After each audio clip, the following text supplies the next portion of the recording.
Good afternoon. Welcome to the 35th CALLERLAB Convention. Today is the 17th of March, 2008. And this is the marketing application session. I'm Tim Crawford, and I'm your moderator today. I'd like to introduce you to our panelist, Mr. Tom Rudebock from Ohio. Tom is a caller of over 30 years, recording artist, came from a corporate background in marketing, and he has lots to tell you about today. We'll do our little bit, open the floor for questions at any time. If you do have questions, I'd like to remind you that you must stand on your head and use the microphone. It's better for the tape that way. People can see you upside down, and your questions will sound different. So make sure you speak clearly into the microphone, and if you hear feedback or if you hear static on the wireless mic, would you move a little bit to see if it clears up a little bit, just so that we get as good a quality as we can on the tape. Anyways, welcome all, and I'd like to introduce you once again to Tom Rudebock, who will lead us off. Communication. Alrighty. I'm going to look at more at some concepts than actual marketing plans or marketing ideas, I guess you could say. I have some handouts which I will give to you. I have a handout after you can have afterwards. But people buy by their hierarchy of needs. I have a thing called Maslow's triangle, which you will look at, but people look at their psychological needs first, their safety needs, and then their social needs. And I think this is where square dancing falls into. And social needs is that category that indicates our human cravings for caring and belonging.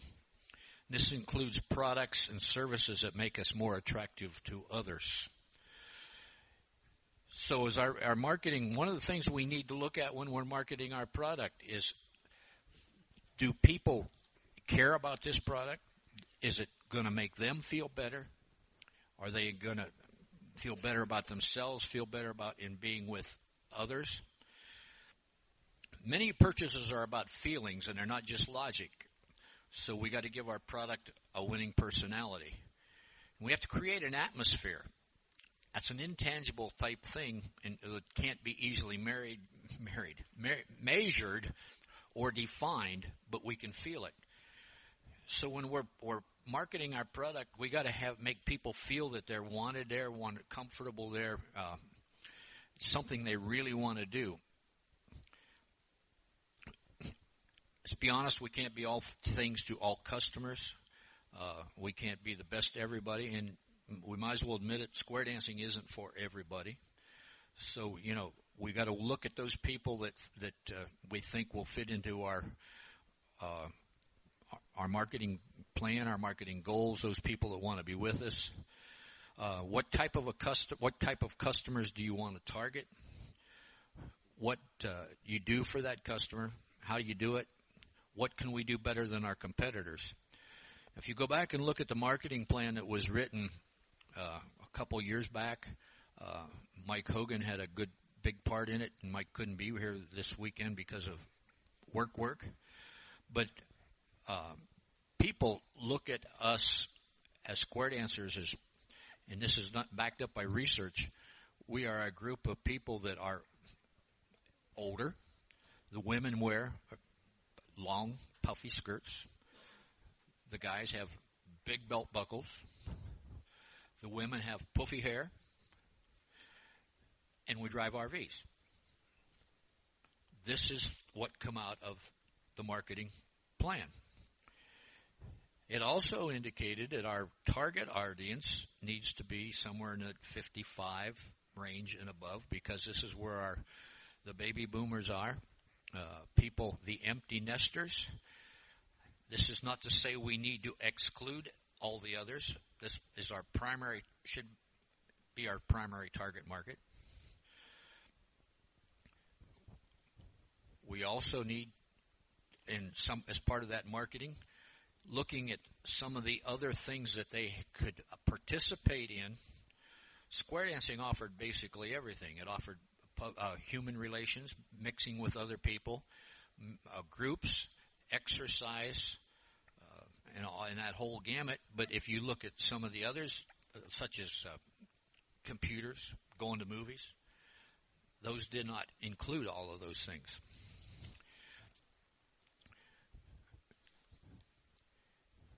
Looking at from marketing background, it takes 4 to 5. It's 4 to 5 times less costly to reactivate old customers than attract new ones.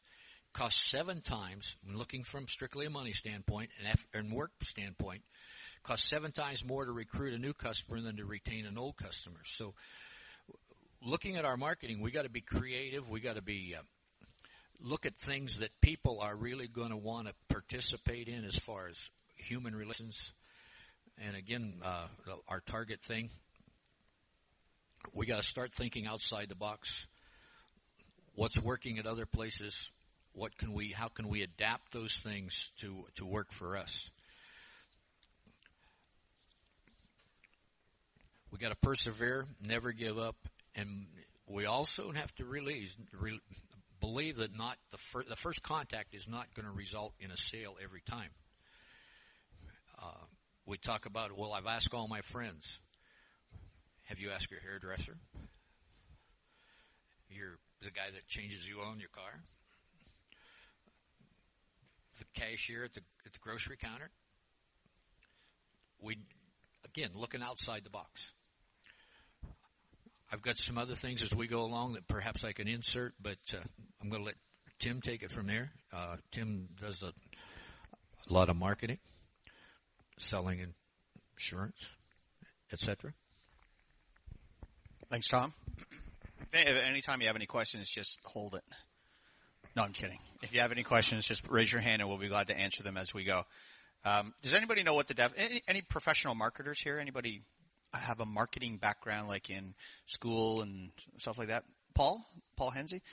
So would you happen to know what the traditional definition of marketing is?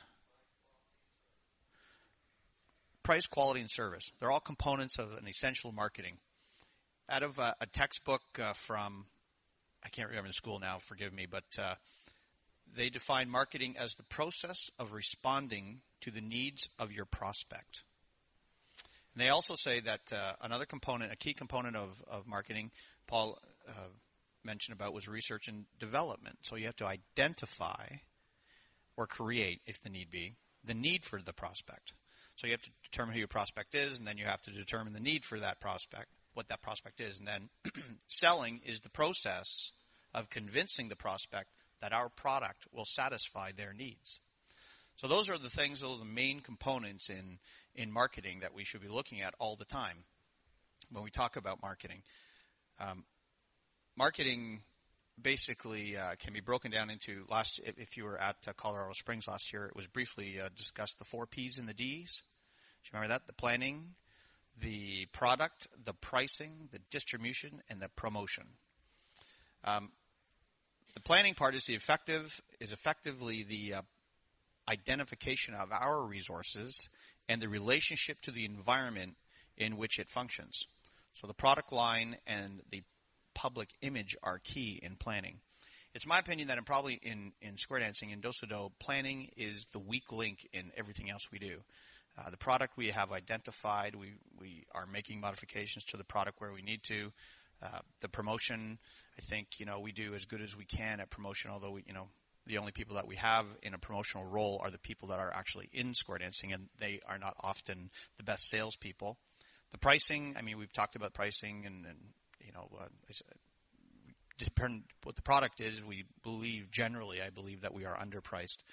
The distribution and the promotion parts of those things are also key as well. So if I discuss product for a second, many changes have taken place since the first dance was ever called, cued, or prompted.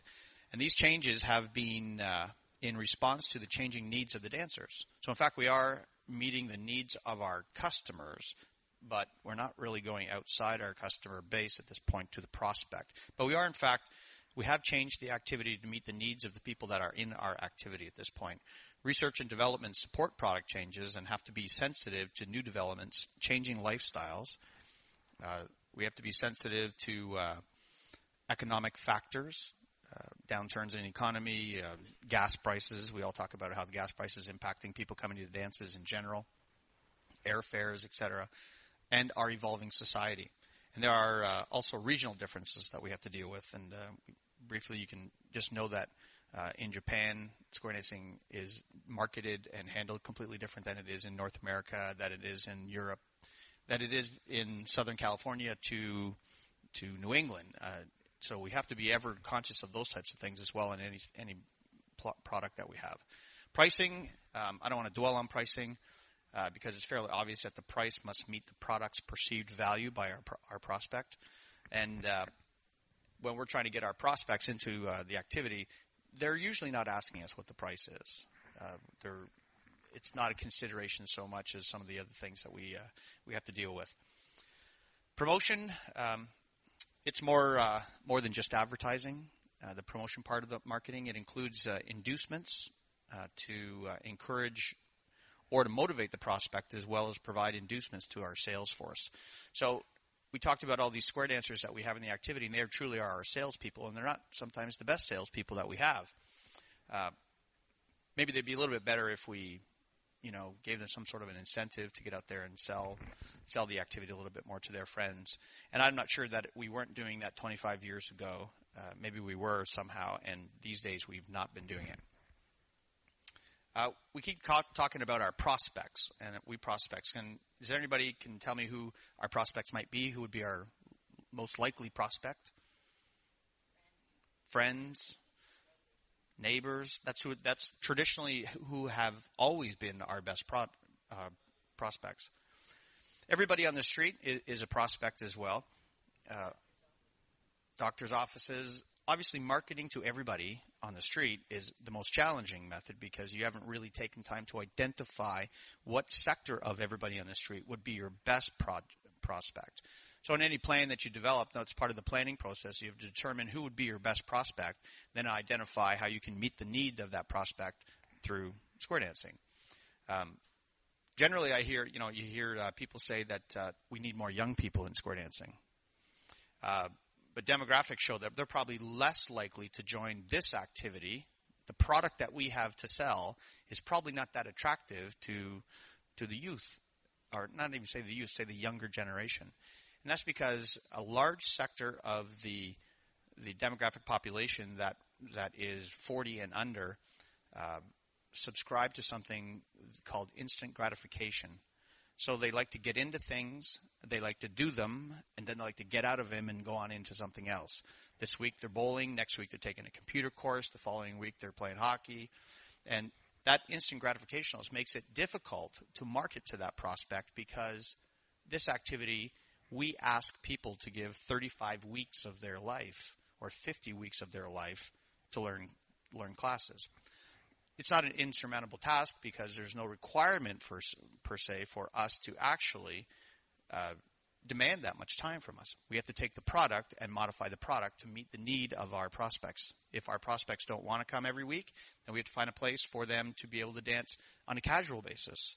And there are lots of places now where they have dances that occur where people can come once a month, once every 2 months, and not be left behind. So it's not exclusive anymore. It's starting to get a little more inclusive. And once you make an activity that's a little more inclusive, you have an opportunity to market to remarkably more people. You don't exclude a big section of your prospect base. Let me just run down here. So if you look at the process, it's okay to look at the process if we decide that the young people are our target. First, we've got a problem, and we know that these folks are not joiners per se. They are being raised in a society that is just on the heels of the society where you worked for a company, for example, for 40 years. Now we've got a situation where that's less prevalent. There's more contract work. There's 5-year contract jobs, and people move out of the contracts, and there's a lot more job change. There's been a lot of discussion recently about how people are actually retiring these days. People are taking retirement throughout their work career, which is a fascinating thing that's just started happening. So they'll work for 10 years on a contract, and then they'll retire for 5 years. And then they'll go back to work. So that they don't spend all their life working, being a need to society, and then all of a sudden they're dumped out the back end when they're 65 years old and left with nothing. So society's actually even starting to change how they look at retirement. Our product requires a time constraint from people, and we do dump them out the back end. Unfortunately, we probably dump them out a little bit faster than I've noticed it's starting to slow down, but 10 years ago, we used to dump them out pretty quick. They'd get into square dancing, rush up to plus, sometimes do advanced, and then they'd fall at the top end, and we would lose them. And that's all part of the, when you start thinking about your marketing process, maybe that was meeting the needs of those people at the time. Right now, I think we have to take another step back and take a look at the product that we have to determine whether or not the prospects that we have determined that are going to be our most likely people. And I believe it's the people who are between 40 and 65. It's that group that someone said earlier today that there's going to be, I forget how many, 78 million, is that what he said? 78 million people retiring in the next 10 years. And there are, in the corporate world, there are strategies being developed to access that retiring group. Square dancing, unfortunately, we're not planning that. But we really should be taking time to look at that prospect base and say, how could we take a product that will meet the needs of those people? Some of them are instant gratificationists. Some of them are boomers. Some of those are Xers. And they're all going to be, some of them are starting to retire part-time, retirement, work shorter periods, and take more vacations. All these types of things need to be considered in a marketing strategy that you can take to these prospects. Otherwise, we'll lose them entirely to all the other competition that's going to be coming down the line. An interesting piece of an interesting statistic that they surveys a whole bunch of these people who are approaching retirement, and they determined that, does anybody know, you may have read this someplace, that the fastest growing retirement or fastest growing leisure activity in the world, does anybody know what it is? Bird watching. That's going to be the fastest growing leisure activity. That was 5 years ago, and I bet you that's changed now because our society has shifted in the last 5 years again to a little more activity related. They want people seem to want to get out and do things and be more social these days. So if we know that's going to be happening, small group sociability is something that people are looking for. In a panel we did this morning, somebody was talking about about churches, these new small churches that are popping up everywhere. They're growing leaps and bounds like crazy, and it's small group sociability. Well, Dos-a-Do is an 8-person small group sociability activity. That's an avenue that we could use to market, but we have to sit down and plan about that and make sure that that's what we have to take a look at these 78 million people who are retiring and make sure that we can compete in that arena with all the other activities that are also looking after these people. And the promotion part of it is equally as important. The people that we have to promote the activity are our current customers primarily. Because surveys show that still 90%, and Pam, correct me if I'm wrong, something like 90% of the new people in square dancing come by word of mouth. It was pretty high. I can't remember, but it was up near 90%.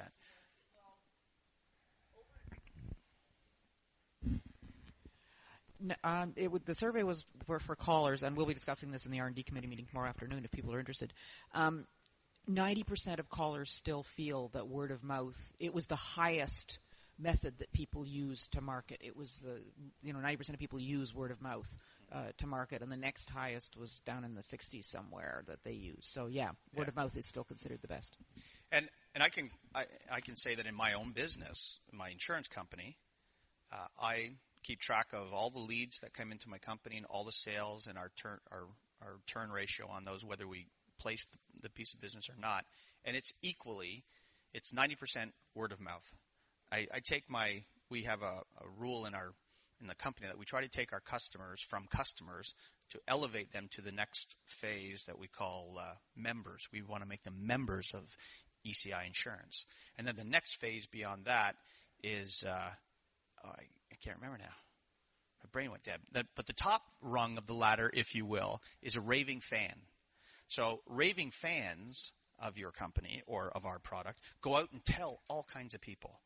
The next level down from that, the member, because I can't remember the one in between, but the member is somebody who thinks you're fabulous at what you do, and when somebody asks them about insurance or if they ask about square dancing, then they'll tell them that square dancing is great. You should get into it. Contact, so and so. You'll get into it. But they're not going out telling people about it.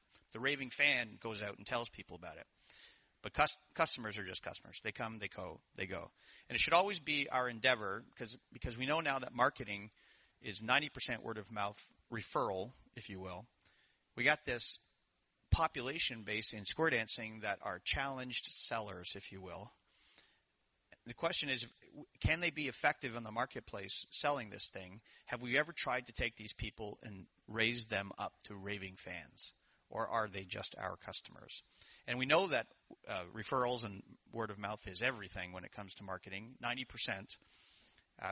That strategy should be capitalized. We should be looking at trying to find ways to make our current population in square dancing to go out and spread the word like they used to, perhaps. The challenge is that the activity is full of people right now who seem to be somewhat complacent.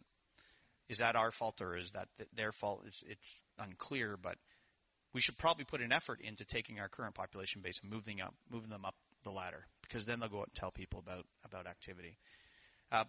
That's all part of the planning process. After you've identified your products, or after you've identified your prospects, that is, and you've gone out and you've determined where you're going to access these people. If we know that 90% of our people come through referral, that should be our promotion. We should be promoting this activity to our current customers, raising them up to the raving fan level, and they'll go out and help you out as best you can. Supplement that with all kinds of other things, radio, television if you can get it, demos like we used to, whatever you can do, that type of stuff. But it all must be thought out, must be planned in order to make that work. Do you have anything you want to add? I want to capitalize this. Yes. Well, maybe you need the mic. Thank you. One of our new dancers came up to us and said, I don't know why everybody doesn't square dance, because it is such fun and the people are so nice. Everybody should learn to square dance. So he's one who spreads the word. Yeah, raving fans. So it would be ideal if we could get everybody to the raving fan level. Though I feel like the problem we have with our current customer base is that they can't be raving fans of square dancing because they've been doing it so long. So in order to really get some raving fans, you got to get new customers. You got to identify the new prospects, and their enthusiasm they'll take it back out to the street. And maybe we'll be back to where we were 40, 50 years ago. There's an interesting statistic about 40 or 50 years ago, too.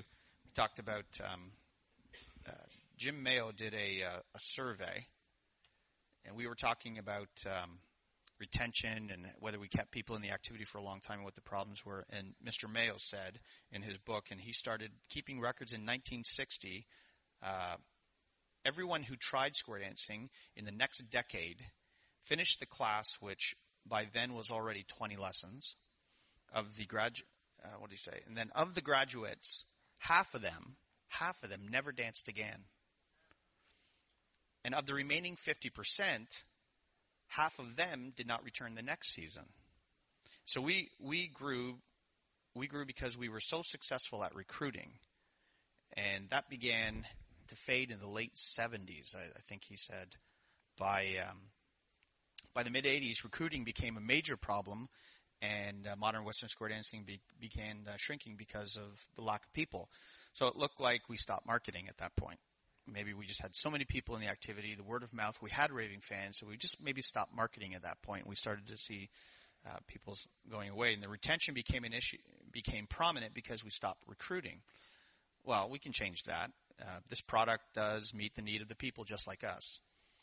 We know that because we love this. We know that because we do love this activity, and we can go out and find people just like us. Perhaps the product is not the issue with this group, but rather the inability to support it. We just are the people that are in the activity just don't have the ability or the wherewithal, the drive, the enthusiasm to be elevated to raving fans. That there's might be an underlying tone that our sales force, in fact, maybe are prepared to let this die with them. And that's a problem because we know that 90% comes from referral. Well, if we don't have those people referring, we're not going to get a whole lot of marketing out of this. There's a couple questions there. I'm going to duke it out as to who goes first. You can go first. Okay. Make sure you say your name. I'm going first. Ruth Riegelhaupt-Herzig from Sunnyvale, California. One of the things that a few years back, Tony Oxendine did a presentation at Nationals about the fact that new grads, they graduate and they're all excited and enthusiastic. And then there is 4 or 5 months before the next class where they can recruit their friends. So one of the big things, and that's maybe one of the things you were going to bring up, is having opportunities as that class is finishing up to be able to recruit their friends in right away. And that's one of the things our club has recently started doing, giving them an opportunity to be able to bring people in right away to try dancing while that energy level is still really high. And the other thing that we did is offered prizes for the people who brought in the most people. And the prize was a T-shirt advertising square dancing. So now you've got that raving fan walking around as a billboard for this activity for which they are a raving fan. And it was very successful for us, and I just thought I'd bring it up. Yeah, that's kind of what I was talking about when inducements. Those types of inducements, people, they probably even know that they've been duped into being a walking billboard for square dancing. They just got a T-shirt and they're excited about that. The neat thing about those people is you probably don't need to get them excited because they already are excited. So they started elevated from the member. They're already above it. But but time has a way of making people that are raving fans fall back down to becoming a member, and that is our fault. That's not. That's something that could be prevented. One more thing on that. One of the things was it got from the point of them being raving fans and just being excited to realizing that they actually had an action to take. By giving them an incentive, they now knew you really should go out and try to get people in. They might not have ever thought of it had there not been an incentive involved. State your name. My name, Eric Hennerlaw, California. Can you spell it? No, I can't spell it. I'm sorry. This might be a question more for Pam. It might be one of my clubs. Like a lot of clubs, takes a long time between beginner classes. And of course, as we go through the usual struggles every year and a half or 2 years to start a class. And what occurs is that, just as Ruth mentioned, the moment you start square dancing in your class, usually the most exciting times. And as time goes on, you become more institutionalized with the activity, and you're less and less likely to bring people in. And I would call it like a complacency curve. I would love to see, Pam, I don't even know how you would quantify this, but you would say, people are really excited, and over time it gets down to from raving, starting to start raving, coming down to being a member at some point. The multi-cycle is a big thing of addressing this because you have shorter interval times to keep people keeping in the raving fan side, to keep people coming in the door. But again, addressing the issue of where we got into today, we have a lot of long-term people who have been in the activity, both callers and dancers for a long time, who no longer are at that energy level where they want to go out and whip up the masses to come in the door. So not really much point to this except for I want Pam, if there's anything that can be done on the R&D side to kind of, if any way to quantify any of this, to bring back to the mass populi of square dancing and say, listen, we need to really address the newer dancers as being our best hope for getting more newer dancers in the door, because the existing long-term dancer base is much less likely to do that. Absolutely, and I think we see the results of that. We didn't really have, back in the 1960s when Jim started taking these statistics and it started to trail off into the 70s, it wasn't that we had a retention issue. We had a recruiting issue, apparently, at that point. That's how we identified it. And that is probably exactly what you're talking about. They got the populi, if I may quote you, the populi became institutionalized, which is an excellent statement because that's probably exactly what happens. Now, interestingly enough, that's a documented thing that happened in bowling leagues and bowling alleys around the world. There's a book, Bowling Alone, that actually identifies that type of scenario that happens to people in the activity, and how bowling and square dancing kind of parallel each other is that it required time. It requires time, and people were getting less patient with giving up more of their time to participate in these activities, which became a product issue.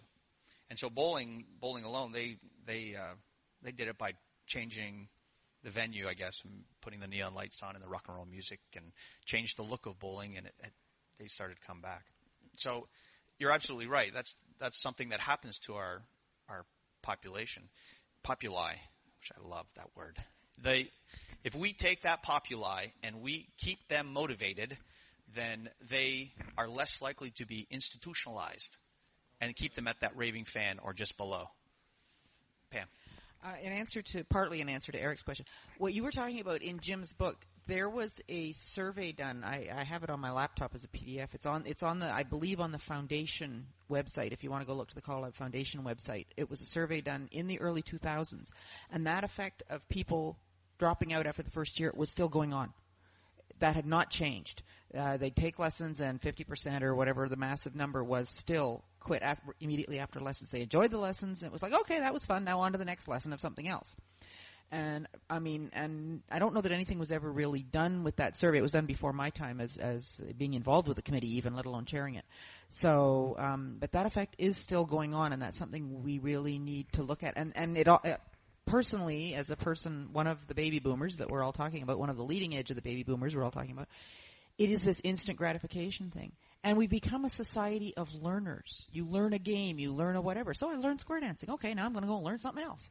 And some people want the learning. Some people want, like why the ABC program is working very well in some areas, people want to just go out and have fun and don't want to learn a bunch. And so we've got almost in some cases, two different segments of society that we're trying to market to at the same time. People want different things out of this activity. And, so there's a lot of areas to look at. And I mean, the kind of survey you're talking about would be interesting, but I'm not quite sure how we would do it. It would be a very difficult thing to do. On your way back there, that speaks to the product, right? So we have to take a look at the product then, take a look at what's happening to the society that we're trying to sell it to or our prospect base and say we need to change the product. The trouble with that whole concept seems to be that those people that our sellers, we're now asking them to sell a changed product. And the one thing we do know about our existing populi is that they are resistant to change. There's a lot of talk about change, but in fact, they're weak on execution. CALLERLAB, as a rule, for the last 5 years, has been talking about modifying the programs, making them shorter, the entry-level, smaller, the CDP programs, the CCD stuff we do, the ABC, all those, the PPI, all those things were initiatives to try to modify our current product. And here we are 5 years later, we just lack on execution. And it's because they're generally, in this room, in this group, this CALLERLAB organization, we can affect change, but it's difficult to implement it to the population base. Very difficult to implement it because they're not in the mood for change. They're not raving fans anymore. They're institutionalized. And that's something we have to figure out. And I believe that the way to do it is to get new customers, get new prospects. And maybe that means building a separate entity to what we have now. And one, unfortunately, will continue to erode and fade away. There'll be survivors of it. And the other one will continue to grow, perhaps. And eventually they'll merge. And we'll have some tradition with some modern. And isn't that what happened 50 years ago in square dancing? So we had a question at the back. Yeah. Jimmy Aiken, San Diego, California. I don't want to, believe me, I don't want to in any way interfere with you being a raving fan of the word populi. But as a Latinist, I should point out that populi is plural. Populus is singular. So if you mean our people, then you could say our populace. If you want to say our peoples, it would be our populi. I'll write that down. Okay, very good. So what I heard was Eric was wrong.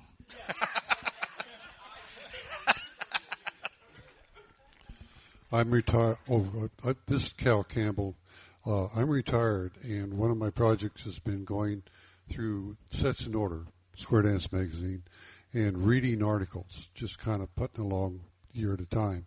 A couple things crop up. Number one, these same problems existed in 1951. And this is something we need to do. Number two, it seems to be pretty consistent over the years that the 80% of the square dancers have tried square dancing and basically passed out of square dancing at about 12 to 14 months. And so historically, no matter what the recreation has done and what the good old days were like, we had this turnover in population that was going on. A lot of these people went out at the point in time where they had children, and they stayed out until the point in time where the children were in middle school. And at the point they were in middle school, quite a bit of this population started to come back. In fact, there was a study done that said if you want to target a population, then you need to go and start giving the brochures to the kids who are in middle school and interest these people and come back. And so we're not dealing with a problem that's going on, but we're very dealing with what I would call turnaround time. I mean, we can't train people fast enough to be able to take care of the fall off in terms of this normal distribution of going 12 to 14 months and then drifting out of it at that point in time. And this has been true for 50-some years. And so this is something that needs to be taken into consideration.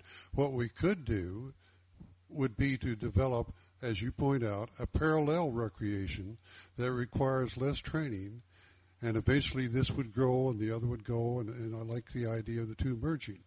But we need to live with the fact that no matter what we do, in either one of these two recreations, probably the new customer is only going to be with us 12 to 14 months.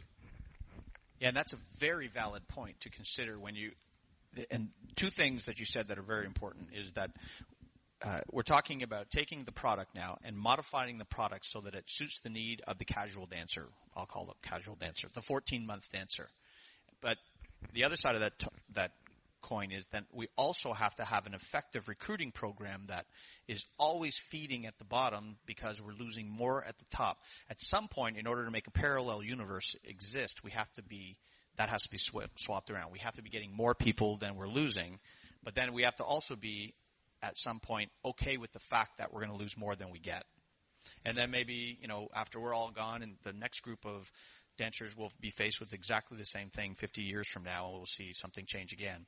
But it's very important to recognize that we have to find a way within ourselves to, if we're going to be the ones that run the parallel universe, we have to find a way to be acceptable, make it acceptable in our own minds that we're going to have attrition of dancers, big attrition of dancers. So, and that's challenging for us. We have to find a way also to keep the two universes completely separate. There can't be any interference, because if there's interference, then it'll just add to the erosion. Tom Sellner from Maryland. The thing that I got married 3 years ago, and she'd never been a square dancer before, and I can't square dance anymore. I can round dance, but I have injuries that don't disallow it, so we're not square dancers. And because she is not a square dancer and she's a round dancer, she actually is disliked by some of the dancers. But my point really is not so much that situation, but the fact is that when we get the new dancers in there, they're friendly to newer dancers coming in. But as the people dance for a while, they're less and less welcoming, so to speak. And eventually, in your club, you'll see the cliques and stuff like this. They're exclusive. They won't even dance with the new dancers. So what we really need to do, as far as I can see, is that we have to keep the enthusiasm of our dancers to be encouraging to the newer dancers, because what good does it do to teach them, no matter how many, if your club doesn't like them when they get there or they feel that way, then we're actually we're not winning. In fact, if they're like that and they see the situation, it actually makes some of the older ones kick out too, because they get disgusted on the other end. So it's a matter of atmosphere. We have to make sure that if we're going to recruit people, that our club has an atmosphere that we are welcoming and we're friendly, and that's going to have to be. Also, that's what we're selling. We're selling sociability more than anything else, and not accepting people is not social, right? So if we're missing that element, if your club is missing the element, if we ourselves as a caller are missing that, there's an old saying. There's a little thing when I went to caller school, a little paper they said square dancing is dying. So the caller took it to heart. He quit welcoming people at the door. He quit serving donuts to everybody who came in. In other words, he took it to heart that it was dying. So he convinced himself that it was dying. So it did. His club did die because of that. You see, we have to have the positive, somehow the positive of welcoming those people.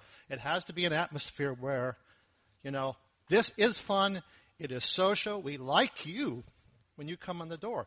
And your dancers have to do that too. That's what we have to sell. That's what we're selling. We're selling that we like you more than anything else. That's what we're selling. We're not even selling dancing, really. We're selling that we like you. And that's what we have to get across. And it's easy to sell that concept if everybody's a raving fan. And thank you. One of our main recruiting ways, obviously, is word of mouth. So we've got all the people that are in our activity out there recruiting people just like them. So, but when they come into the activity, they get their friend to come into the activity. They start out as raving fans, or pretty close to it. If they like the activity, they're pretty excited about it. But it doesn't take them long to become assimilated into the group, institutionalized, if you will. And they become part of the populace, which is... Ooh, there we go. So, that's right. But I honestly believe that we, as a group of dancers, a society of dancers, if you are capable of mounting an effective marketing plan. The trouble is, once we get them into the activity, we have to do what Tom says. We have to find a way to if we keep the existing population base elevated above just a member, then we stand a better chance of keeping the new person's enthusiasm up, and it's the new person that brings the new customer that brings new customers. I think Scott. Yeah. Scott Byers, Sacramento, California. I have to disagree with what a couple of people said. I don't think that our target market is just 55 years of age. I believe that our target market is anyone we make it. I believe my target market where I'm at is 21 years of age. That's my target market. That's what I shoot for. That's what I advertise for, and that's what I get. Okay? I do not believe that we should dumb down this activity. I do not believe that we should reduce our lists. I think we should reduce the time that we teach the list and make it harder. I really believe that that's what we should do. Yeah, there's some people that can't handle it. That's true. But we're going to get younger people in the activity. Yes, some of those young people are going to go off to college. I ran into that problem. They graduated high school, they went off to college, but some of the people that I taught in the 70s now have families and they're back dancing again. They've graduated from college, they brought their families into square dancing and they're dancing. Yes, we're only going to get a certain percentage of them. Not all of them will come back. But I think if we keep promoting and keep pushing and keep being bulls in the china shop, and get out there and just keep working at it, we're going to get those dancers. Guys, it's a numbers game. In anything that we sell, and this is selling, that's what we're doing, it's a numbers game. You're not going to get everybody. We just have to face that. We got to keep doing what we're doing or create new plans, keep trying new stuff, keep doing it. I refuse to believe that square dancing is going to die. I refuse it. I won't believe it. There is a classic person who has a plan. He has promotion to support it. He's modified the product somehow. He has found an effective distribution method. And I don't know about price. Price is not even probably on the lowest rung of all those considerations. But he's done effectively what Do-Si-Do needs to do. Develop a plan. You can market it to anybody you want. Scott's a living example of what can be done. He planned it out. He promoted it properly. He implemented it properly. He changed the product appropriately. And he wins at his effort. That's what we all have to be able to do in order to make marketing effective. Pam Clasper, Toronto. In answer to Tom's comment about new dancers not feeling welcome, as leaders, which may slop into another panel, but still, as leaders in this activity, take an example from CALLERLAB. I have recommended this convention to several newer callers who have come and worn the first-timer ribbon. And to a person, they have come to me later and said, that was amazing. the leaders of our activity, the board members, the executive committee, came up to me with my new dancer ribbon, or new collar ribbon, and made me feel welcome. And therefore, they wanted to come back. So as leaders of this activity, it's sort of incumbent on us to try and encourage the leaders of our clubs to do something similar, to keep welcoming those new dancers. Because I've seen it work within CALLERLAB, so we should be expanding that throughout the dance community. Yeah, as Tim just said, we've created a raving fan by going back. Just to go back to your comment, Scott, about the target market. As I said, we shouldn't eliminate anybody else. We were looking at the total number of bodies that were potential. I love what you do. Wish we all had that enthusiasm, and that's what we got to do, guys, gals. When we go back, we got to be the raving fans to our clubs, motivate them, instill them. If we go back and say, "Yeah, we're going to make it," not sure how, what kind of an atmosphere is that going to create? I can picture Scott going back, and we're not going to die. Next week we're going to be double. That type of outlook. And just to support what Scott was saying, so how many people here in the activity have been calling more than 10 years, 15 years, 20 years? Isn't that incredible?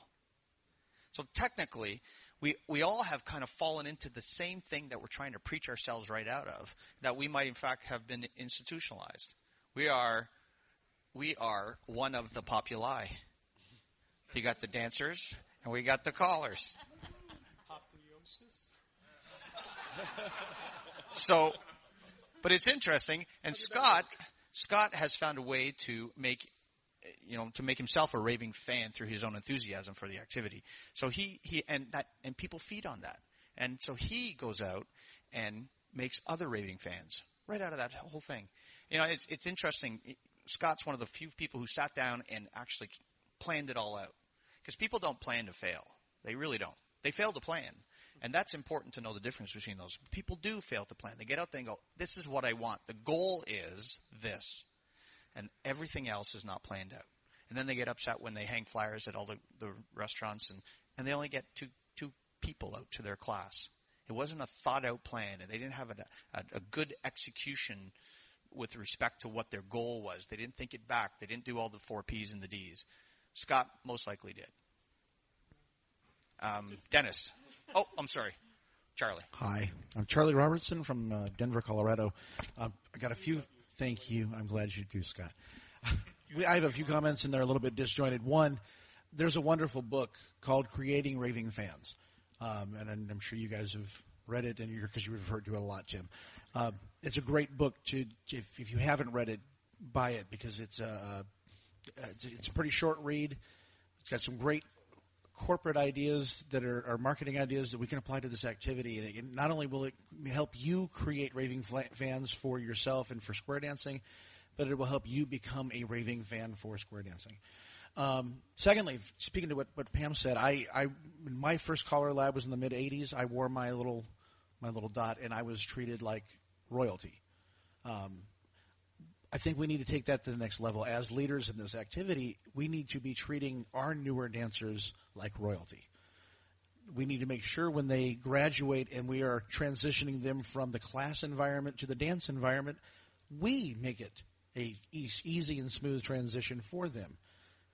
That, I think, is something we need to take ownership of that I don't think we're doing a very good job of right now. And I think we could do a better job of it just by taking ownership of it. That's really all I have to say. Thank you. Let me respond directly to that to tell you once again that I think CALLERLAB is actually coming to some hard, cold realizations about the future of the activity with respect to how we approach marketing and sociability. I just came out of the past chairman's committee at lunch. We had a separate little meeting, and that is exactly what we talked about. CALLERLAB taking a more active role in celebrating successful callers whose success comes through means other than choreography, if you will, sociability aspects. So we are talking about that a lot, and that can only be good in the long run. So, Dennis. Yeah, Dennis O'Neill from Colorado also. I have to agree that we need to help the clubs be more welcoming to our new students, because that's what's driving a lot of them back out the door, because they just don't feel welcome when they go to that first dance. But to touch on something that was said earlier, it does take a little bit of thinking outside the box and planning, and as a couple of them here know, the club I'm with, Timberline Toppers, they've had 3 great classes, but every one of them took like 3 months worth of planning to get huge numbers to an introductory dance that then ended up with huge classes, even though it was like half of what those introductory classes were. It took a lot of numbers to get a reasonable number for our club, which tripled over 2 years. Advocate. That's what the middle step is. Here's the actual slide that kind of shows how everything goes. First, you get a suspect. So the suspect is somebody who you just think might be a good person to market square dancing to, and you elevate them to a prospect. Like Scott, you've got a plan now. I want 21-year-olds. Those are my prospects.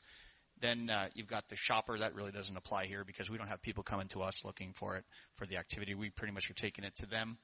Then we get them to become our customer. Up to the member. Above the member is the advocate. Up to the raving fan.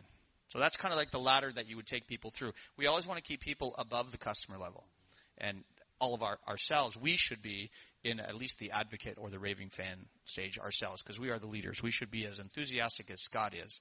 It's difficult to do that, especially because all of us have been doing this for some 20-plus years, maybe 30-plus years. It's difficult, very difficult. You have to have the wherewithal in order to be able to do that. So you make your own raving fans. John Ryan from Ventura, California. We've talked about welcoming and paying special attention to the first-time, CALLERLAB person or first-time new student, but we also have to keep going to them, keep welcoming them, so we don't lose them later on. So we don't focus on just their first time that they're going to a dance or first time going to a class. And one thing that we're doing with our club is we're involving them in being involved in the dance with a committee member or committee chair or something, so we don't lose that that first initial contact. And that's proven very successful for us.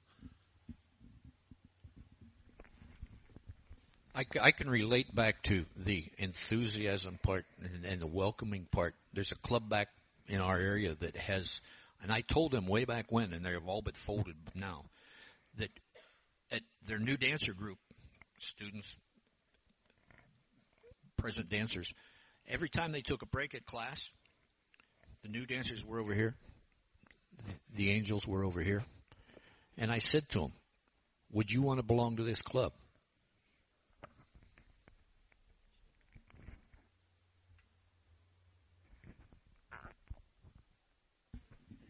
Mike?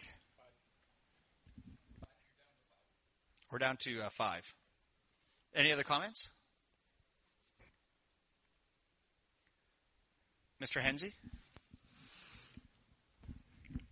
State your name, Paul. Paul Hensey from Tennessee. Let me also suggest that you, and I know this is hard because of the days and times we work with, but if you can pick your officer group too, the people in your officer group can either make you or break you. And if we recycle people all the time, we hurt ourselves. Not that they're not sometimes starting out good, but over a period of time they tend to, help me out here, lose interest for sure. But we've got a guy in our midst now that's a president that is just a go-getter. But it's the profession he works in. He's a salesman, and he knows the sales routine, and he works it continuously. If I can suggest, as you pick your officers in your group and your clubs, pick these type of people that are those upper achievers. Suggestion.